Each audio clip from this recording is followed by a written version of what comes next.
ആലുവയിൽ ട്രെയിൻ തട്ടി മരിച്ച ആളുടെ പണം കവർന്ന സംഭവത്തിൽ SIക്ക് സസ്പെൻഷൻ. SI സലീമിനെയാണ് ആലുവ റൂറൽ SP സസ്പെൻഡ് ചെയ്തത്. ട്രെയിൻ തട്ടി മരിച്ച രാജസ്ഥാൻ സ്വദേശിയുടെ പേഴ്സിലുണ്ടായിരുന്ന 8000 രൂപയിൽ നിന്ന് 3000 രൂപ കവർന്നു എന്നതാണ് കേസ്. വിവരങ്ങളുമായി അർച്ചന ചേരുന്നു. അർച്ചന, എന്തൊക്കെയാണ് ഇതിന്റെ വിവരങ്ങൾ? കഴിഞ്ഞ ദിവസമാണ് ഇങ്ങനെ ഒരു സംഭവം നടക്കുന്നത്. ട്രെയിൻ തട്ടി മരിച്ച ആളുടെ പണം കവർന്ന ആലുവ SIക്കാണ് ഇപ്പോൾ സസ്പെൻഷൻ നടപടി നേരിടേണ്ടി വന്നത്. ട്രെയിൻ തട്ടി മരിച്ച രാജസ്ഥാൻ സ്വദേശിയുടെ പേഴ്സിൽ നിന്നാണ് ഇയാൾ പണം കവർന്നത്. 8000 രൂപയാണ് ഈ പേഴ്സിലുണ്ടായിരുന്നത്. ഇതിൽ 3000 രൂപ കവർന്നു എന്നാണ് പോലീസ് വ്യക്തമാക്കുന്നത്. മാത്രമല്ല, ഈ മൃതദേഹം മാറ്റാൻ സഹായിച്ച യുവാവിന് നൽകാനാണ് ഈ പണം എടുത്തതെന്നാണ് SIയുടെ വിശദീകരണം.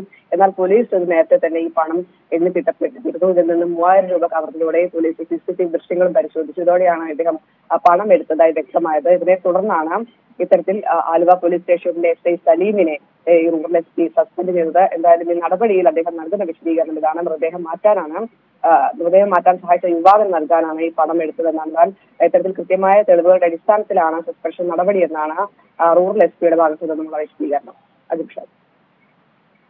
ശരി അർച്ചന.